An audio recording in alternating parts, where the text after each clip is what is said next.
بسم اللہ الرحمن الرحیم. ناظرین، پروگرام سچ کا سفر، میں ہوں سجاد ترین. آج ہمارے ساتھ ہیں تحریک انصاف کی رہنما ممبر قومی اسمبلی شاندانہ گلزار صاحبہ. آج ہم ان سے پوچھیں گے کہ پی ٹی آئی کی 2 سال کی کارکردگی کیا رہی ہے، عوام میں جو مایوسیاں پھیلی ہوئی ہیں ان کی مایوسی ختم کرنے کے لیے حکومت کیا اقدامات کرتی ہے، کیا غریبوں کے لیے کوئی امید کی کرن ہے.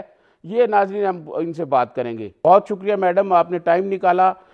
Madam, prime minister Imran Khan نے یہ کہا تھا کہ 22 سال کی میں نے جدوجہد کی اور 22 سال کے بعد مجھے اقتدار ملا، لیکن ان کے پاس جو ٹیم ہے وہ تو آئی ایم ایف کی ہے اور معاشی صورتحال جو ہے وہ دن بدن خراب ہوتی جا رہی ہے. آپ اس بارے میں کیا کہیں گی؟ آپ نے بتایا کہ جی ہماری ملکی معیشت کو اس وقت تکلیف کا سامنا ہے. دیکھیے، کورونا ساری دنیا میں آیا ہے اور اس وقت جو اسٹیمیشن ہے 3 ہفتے پہلے یہ اسٹیمیشن تھی کہ تقریباً $7 ٹریلین یعنی $7 کھرب کا دنیا کو نقصان ہوا ہے.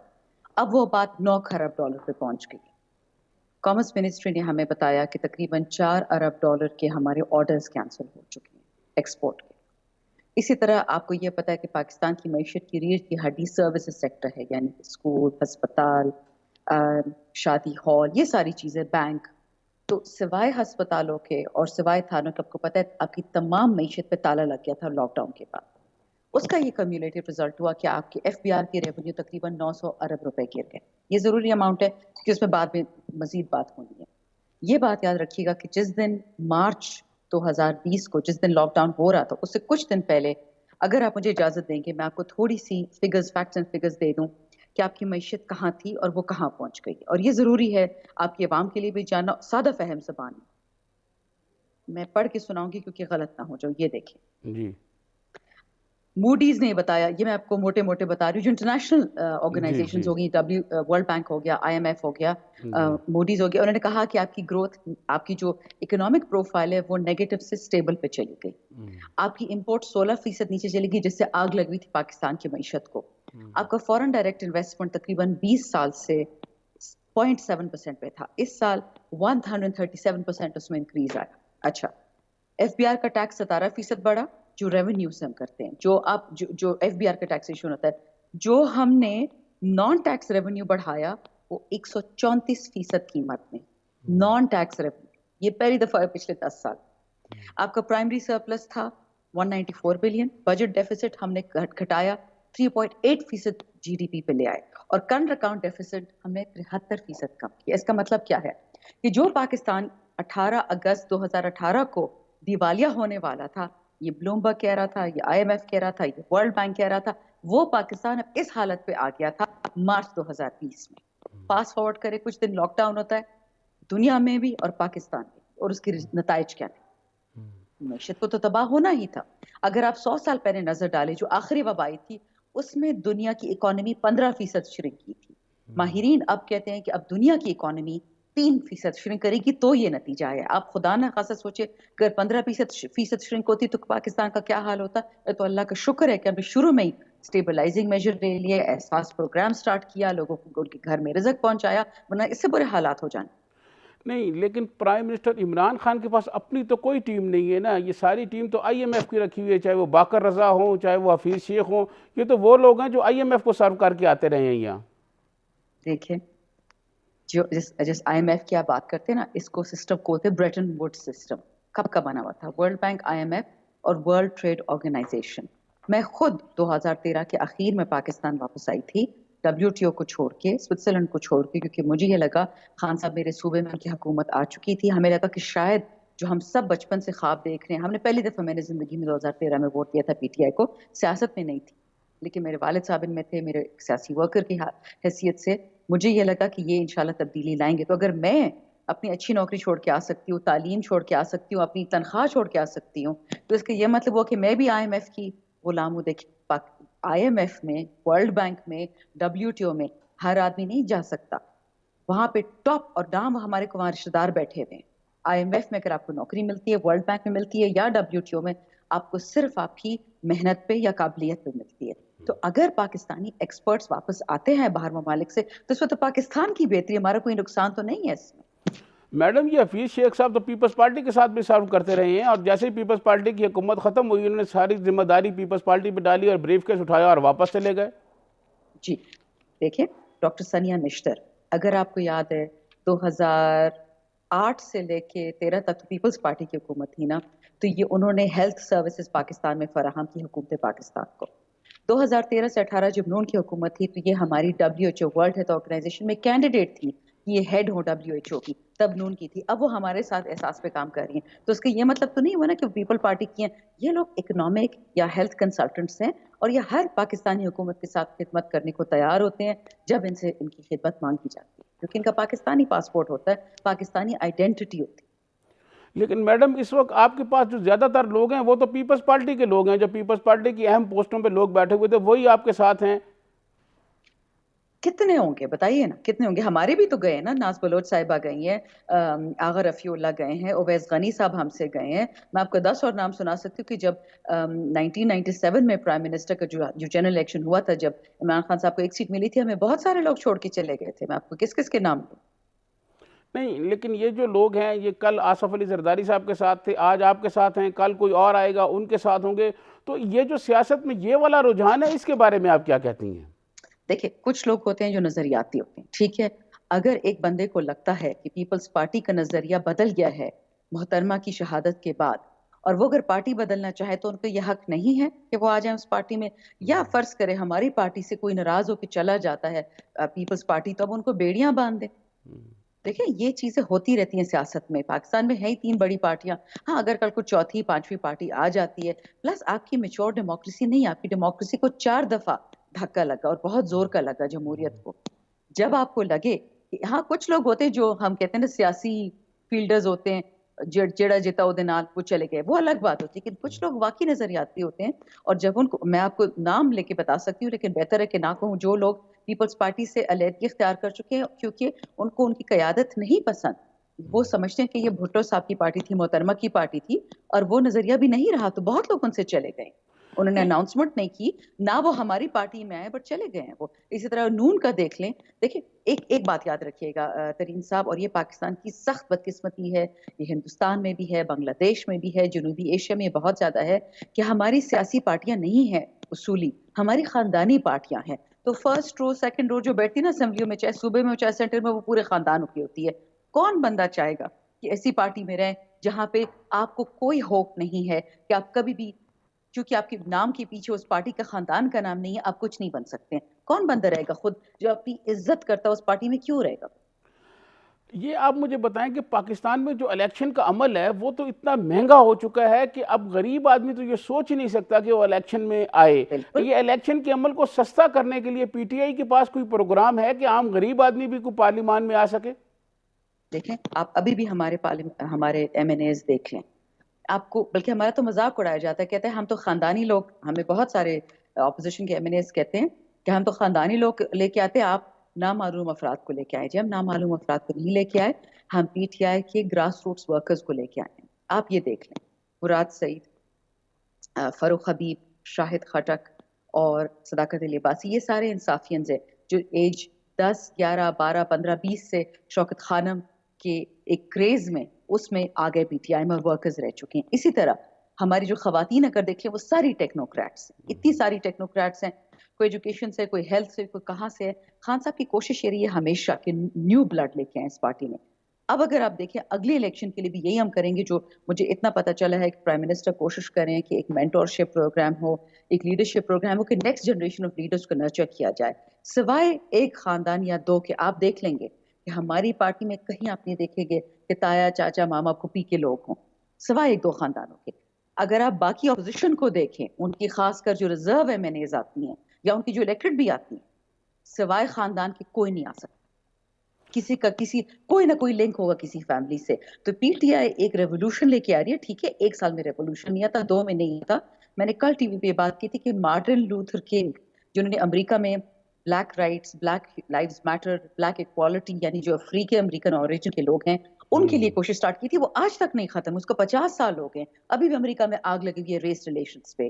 تو نئے پاکستان آنے میں وقت لگے گا، یہ ٹریڈیشنل خاندانی سیاست ختم کرنے میں وقت لگے گا. گزشتہ 2 سال میں اگر پی ٹی آئی کی یہ کارکردگی دیکھی جائے تو معاشی اعتبار سے کسی حوالے سے ان کی کارکردگی کو قابل تعریف نہیں ہے. آٹا مہنگا ہے، چینی کا بحران ہے، دوائیوں کی قیمتیں بڑھ گئی ہیں، اس کے علاوہ پرائم منسٹر عمران خان نے خود یہ کوشش نہیں کی کہ ملک میں کوئی اتفاق رائے ہو سکے، اس کی کیا وجہ ہے؟ یہ دو ڈفرنٹ چیزیں ہیں. پہلی بات آپ نے بہت ضرور چھیڑی، آپ نے بات کی کہ معاشی پرفارمنس میں نے آپ کو بتا دی شروع میں کہ کیا ہمارا جی ڈی پی بڑھا، کیا ہمارا ریونیو بڑھا، کیا ہمارا ٹیکس ہم نے کم کی. اس بجٹ میں پہلی دفعہ بجٹ آیا کہ ہم نے ایک ٹیکس نہیں لگایا، عوام کو سب سے زیادہ ریلیف دیا ہے. اچھا، آپ کو پتا ہے کہ آپ کو مجھ سے زیادہ پتا ہونا چاہیے لیکن آپ کی ویورز کے لیے میں بات کر رہی ہوں. جب آپ کی اکانومی قرضے پہ چلتی ہو، آپ کو پتا ہے ہمارے دیہاتوں میں اکثر ایسے ہوتا ہے کہ لوگ قرضے لیتے ہیں زرعی ترقیاتی بینک سے بہت ہی مشکل ریٹس پہ. 18% ریٹ تھا نون لیگ کی حکومت پہ، ہم اس کو 10% پہ لے آئے فارمرز کے لیے یعنی کاشتکاروں کے لیے. وہ وہاں سے لون لیتے ہیں، قرضہ لیتے ہیں بیٹیوں کی شادیوں کے لیے، ان کی نان پروڈکٹیو لونز لیتے ہیں، نہ اس کو زمین پہ لگاتے ہیں نہ کاشت میں لگاتے ہیں. یہی آپ کی پچھلی 10 سال سے حکومتیں کر رہی تھی، قرضے پہ قرضہ لے کے آپ معیشت چلا رہے تھے. تو اسے تو آبویسلی معیشت چلنی تھی. جب آپ گئے آپ نے ایک قرضوں کا پہاڑ چھوڑ دیا عوام پہ. اس وقت آپ کی فیملی، میری فیملی، ہم سب جتنے افراد ہیں آپ کے گھر میں، میرے گھر میں، تقریباً 2.5 کروڑ سے لے کے 3.5 کروڑ تک ہم ہر بندہ مقروض. وہ ہماری پشتے وہ قرضے دیں گی. ہم کیا کریں؟ انہوں نے ڈالر سستا رکھا آرٹیفیشلی، 24 ارب ڈالر ڈالے اس اکانومی میں اور روپے کو اس کو 100 روپے پہ رکھا، ڈالر کو 100 روپے پہ رکھا روپے کی بنسبت. اس سے ہوا کیا؟ آپ نے قرضے کی معیشت چلا رہے تھے. آپ کب تک قرضے کی معیشت چلائیں گے؟ کب تک پاکستان کا غریب رہے گا؟ تو ہم نے کیا کیا کہ ہم نے اس آگ کو ٹھنڈا کیا. نیچرلی اس سے غربت بڑھے گی، نیچرلی اس سے تکلیف آئے گی، نوکریاں کم ہوگی. اب اس کا دوسرا سٹیپ کیا تھا؟ دوسرا سٹیپ یہ تھا کہ ہم نے جب قرضے کی ادائیگی کرنا شروع کی، ڈالر مہنگا ہو گیا تو ہمارے قرضوں کے میں بھی مد میں زیادہ ہو گئے. لیکن قرضہ ہم نے ٹوٹل 1.5 ٹریلین پچھلے سال لیا، 1.5 ٹریلین اس سال لیا، تقریباً 6 سے 7 ٹریلین خرب روپے ہم نے ان کے قرضوں میں دیے. اچھا، ماضی کے قرضوں میں. اب جو سب سے امپورٹنٹ بات ہے جو ہم کر کیا رہے ہیں کہ معیشت کو استحکام دیں. مت مانے آپ میری بات، پی ٹی آئی کی کوئی بات مت مانے. آپ انٹرنیشنل فگرز دیکھ لیں. 18 اگست 2018 کو آپ کی کیا دنیا میں رینکنگ تھی؟ 10 لوئسٹ اکانومیز میں آپ کی تھی. As of doing business, cost of doing business, یعنی کوئی یہاں پہ ذرائع معاش نہیں کرنا چاہتا تھا. فورن ڈائریکٹ انویسٹمنٹ نہیں آ رہی تھی. کرپشن یہاں سب سے زیادہ تھی. یہ میں نہیں کہتی، آپ کے انٹرنیشنل فگرز کہتے ہیں کہ جی پاکستان میں پیسہ کیوں لگا ہے، ملنا کیا ہے واپس.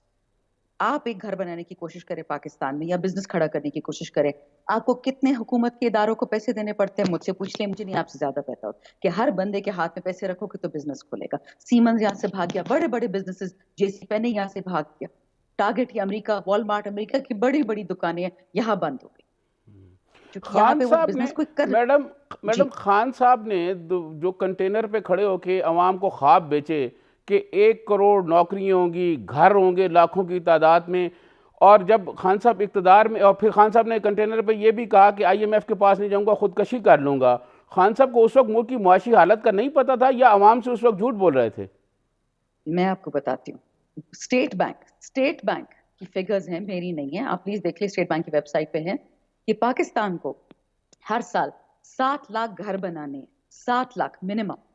ادروائز یہ ملک ڈوب رہا ہے کیونکہ جس بندے کا گھر نہیں ہوتا اس کی ذرائع معاش صرف اس لیے ہوتی ہے کہ جس اسکول کا بل، اسپتال کا بل، گھر کا بل. یہ آپ کی اکانومی کی بیس تھی.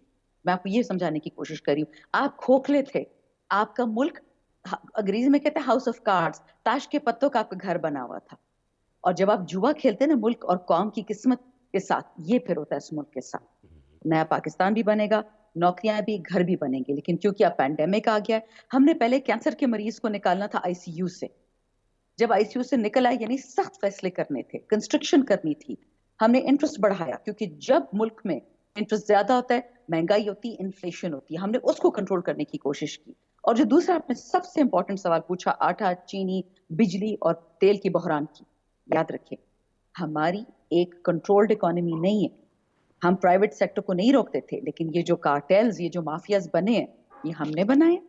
آپ کمپٹیشن کمیشن آف پاکستان کی کوشش کریں، آپ کی جو ریسرچرز کی ٹیم ہے ذرا کھول کے دیکھ لیں. کمپٹیشن کمیشن کی ویب سائٹ پہ کیا لکھا ہے کہ پاکستان میں پچھلے 20 سال سے کیا ہو رہا ہے، کتنے مافیاز بنے ہوئے ہیں. اور کمپٹیشن کمیشن کی ہماری حکومت نہیں، پچھلی حکومتوں نے رپورٹیں لکھوائی اتنی موٹی موٹی، اور اس میں کیا لکھا ہوتا ہے کہ آپ کے مافیاز پاکستان کو کھا گئے ہیں. وہ رپورٹ جب آتی ہے اس پہ سپریم کورٹ میں سٹے لیا جاتا ہے. چینی پہ مافیا نے کیا سٹے لیا ہے اس دن اسلام آباد ہائی کورٹ میں. آج جو پیٹرول کے کارٹیلز ہیں، آج اس کے خلاف اسلام آباد میں دوبارہ اپلیکیشن درخواست دائر ہوئی کہ جی ان کو حکومت کے کمیشن کو روک کے.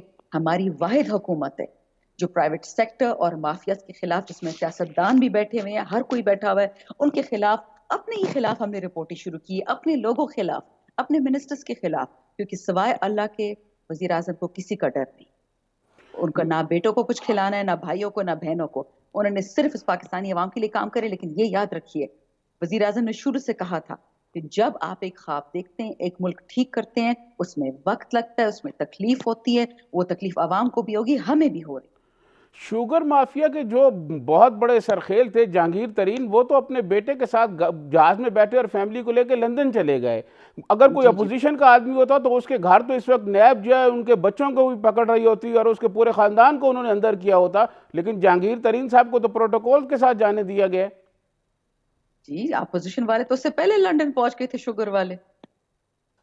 آپ کیسی بات کر رہے ہیں؟ آپ کے اپوزیشن والے شوگر مافیاز جو سب سے بڑے ہیں, وہ تو لندن میں کہہ رہے تھے کہ جی ہماری پلیٹلیٹس خراب ہیں, اور وہ پلیٹلیٹس ٹھیک ہو گئی ہیں معجزانہ طریقے سے, لیکن پاکستان واپس آنے کا نام نہیں ہے. اور مزے کی بات تو یہ ہے, پلیز ذرا سن لیجئے گا, کہ اگر اتنے ہی جہانگیر ترین صاحب ہمارے تھے تو پھر ان لوگوں کے ساتھ مل کے کیوں انہوں نے اسلام آباد ہائی کورٹ, آپ کو پتہ ہے کہ ایک ہی وکلاء کا گروپ ہے, انہوں نے جا کے سٹے لیا. اس میں تو کہتے ہیں نہ رہا ایک ہی صف میں کھڑے ہو گئے محمود ایاز, نہ بندہ رہا نہ بندہ نواز. سارے چینی چور اکٹھے ہو چکے ہیں, چاہے وہ چینی چور پروو ہو چکے ہیں کہ نہیں, ابھی تو ان پہ کیسز ہونے FIA کی طرف سے. سو آئی ایم سوری, ہر بندے نے اپنا رنگ دکھا دیا. ہم نے تو ثابت کر کے دکھایا ہے کہ جو ہمارے ساتھ میں بھی ہے اور غلط کام کر رہا ہے, اس کی کوئی معافی نہیں ہے. یہ جو پلیٹلیٹس کی بار بار PTI والے بات کرتے ہیں, آپ نے بھی بات کی, یہ تو کورٹ میں رپورٹس گئیں. اگر یہ رپورٹس غلط تھیں, آپ کے منسٹر یہ کہتے ہیں, تو جن لوگوں نے یہ غلط رپورٹس بنائی ابھی تک ان کو FIA کے حوالے کیوں نہیں کیا گیا, ان کا ٹرائل کیوں نہیں کیا جا رہا؟ بیچارے جی ڈاکٹر صاحبان ہوتے ہیں, ان کے سر پہ بندوق رکھی ہوتی کہ لکھو یہ رپورٹ, ورنہ تم غائب, تمہاری فیملی غائب. یہ جی مالداروں کا پاکستان ہے. میری بات سنیں, نیب قانون کے خلاف ہر کوئی روتا رہتا ہے. مجھے پتا ہے پچھلی 40 سال میں کوئی حکومت یہ روئی تھی کہ جی کرمنل پروسیجر کوڈ بدل دیں, سول پروسیجر کوڈ بدل دیں, پاکستان پینل کوڈ بدل دیں. میرا اور آپ کا ڈرائیور ہمارے گھر سے 10,000 روپے چوری کرتا ہے, 10 سال جیل میں بند رہتا ہے, اور یہ لوگ پاکستان سے اربوں روپے چوری کر جاتے ہیں. کہ پاکستان کا جی بزنس پچھلے, آپ کو پتا ہے 40 سال سے نیچے جا رہے ہیں. ہماری large scale manufacturing, small scale manufacturing اور زراعت, تینوں 40 سال سے نیچے جا رہے ہیں. ان کے خاندانوں کے بزنسز بڑھتے جا رہے ہیں, اومنی گروپ کا, شریف گروپ کا, فاطمہ گروپ کا. یہ کیسے ہو سکتا ہے کہ ملک نیچے جا رہا ہے, آپ اوپر جا رہے ہیں؟ جواب دے دیں پھر عدالت میں. میں تو کہتی ہوں کہ چور ہماری پارٹی میں, دوسری پارٹی میں ہو, ہمارا مینیفیسٹو ہے انصاف. انصاف ہو کے رہے گا, چاہے ہمارے میں بیٹھا ہو چاہے ادھر بیٹھا ہو. یہ نہیں ہو سکتا کہ وہ خان صاحب کی پارٹی میں اور اس پہ انصاف نہیں. ابھی عامر صاحب پہ اور ظفر مرزا صاحب پہ نیب نے سٹارٹ نہیں کی انکوائری. ہم تو کوئی سڑک پہ نہیں نکلے, ہم تو کوئی نہیں پٹے, ہم تو کوئی نہیں رہے. ٹھیک ہے, ہو جائے انصاف. یہی اگر ہوئی ہے کرپشن, کریں انصاف, ہم تو نہیں روک. یہ جو احتساب ہے, آپ کی پارٹی احتساب کا نعرہ لگا رہی ہے, یہ تو احتساب بالکل یک طرفہ جا رہا ہے کہ اپوزیشن کے لوگ پکڑے بھی جا رہے ہیں, اپوزیشن کے لوگوں پہ مقدمات بھی بنائے جا رہے ہیں. شہزاد اکبر صاحب ایک جو ہے نہ ختم ہونے والی کرپشن کی کہانیاں بھی عوام کو سناتے ہیں, لیکن جب یہ کورٹ میں کیس جاتے ہیں تو ان کے بکھے ادھیڑ دیے جاتے ہیں. اور آپ کے جو حکومت میں جو لوگ اس کرپشن میں جن پہ انوالو ہیں, جن پہ الزامات ہیں, ان میں سے تو کسی کے خلاف اس طرح کا سلوک نہیں کیا جا رہا. پرویز خٹک صاحب پہ کیس ہے, علیم خان پہ ہیں, ترین صاحب تو ابھی گئے. علیم خان صاحب کو بند نہیں کیا تھا. عامر کیانی صاحب ہمارے سیکرٹری جنرل نہیں ہیں. ظفر مرزا صاحب ہمارے ہیلتھ منسٹر نہیں ہیں. مجھے سر آپ بتا دیں, پچھلی حکومتوں میں کسی ایک گورنمنٹ نے اگر اپنے سٹنگ منسٹر یا ممبر آف پارٹی یا کسی ورکر پہ کیس کیا, آپ کو ماڈل ٹاؤن بھول گیا, ماڈل ٹاؤن کا سانحہ, کہ اس کے کتنے ریوارڈز ملے تھے لوگوں کو, اس کی شاباشیاں ملی تھی, گلو بٹ کو فلمیں مل رہی تھیں. ایسی بات کرتے ہیں سر. ہمارا انصاف کا پیمانہ دیکھے اور ان کا دیکھے, زمین آسمان کا فرق ہے. لیکن آپ نے ابھی تک تو کسی آدمی کے خلاف کوئی ایکشن نہیں ہوا نا, آپ کے کسی بھی, نہ کس کے محمود خلاف خان, ایکشن ہوا ہے؟ میاں صاحب کے خلاف ایکشن ہوا ہے, شہباز صاحب کے خلاف ہوا ہے, مجھے بتائیں نا. یہ تو سارے کس کے خلاف ایکشن ہوا ہے؟ یہ تو سارے اپوزیشن کے لوگ ہیں نا. میں یہی بات کہہ رہی ہوں کہ دیکھیں انکوائری سب پہ سٹارٹ ہو گئی ہیں. یہ نیب کی کمزوری ہے, نیب کے قوانین کی کمزوری ہے کہ وہ کچھ نہیں کر پائے. اس پہ 10 دفعہ ہم نے کوشش کی اسمبلی میں. اگر اپوزیشن کو اتنا ہی شوق تھا نیب کو ٹھیک کرنے کا, تو نون لیگ کی 5 سال حکومت ٹھیک کرتے نا. انہوں نے نیب کا استعمال کیا, انہوں نے وکٹمائزیشن کی. ان کی تقاریر ہی دیکھ لیں کہ زرداری صاحب کو میں پتہ نہیں پیٹ کاٹ کے زمین پہ کھینچوں گا, اب ان کے سگے بھائی بن گئے ہیں. یہ تو ان کی سیاست ہے. میڈم ہم مجھے ایک نے بریک کا ابھی بھی کہا 10 جا رہا دفعہ ہے, بولا ہے بریک کا اپوزیشن کہا کو جا رہا ہے, کہ بریک سے ہمارے ساتھ واپس آتے بیٹھے. ہیں تو پھر آپ سے مزید بات کرتے ہیں. جی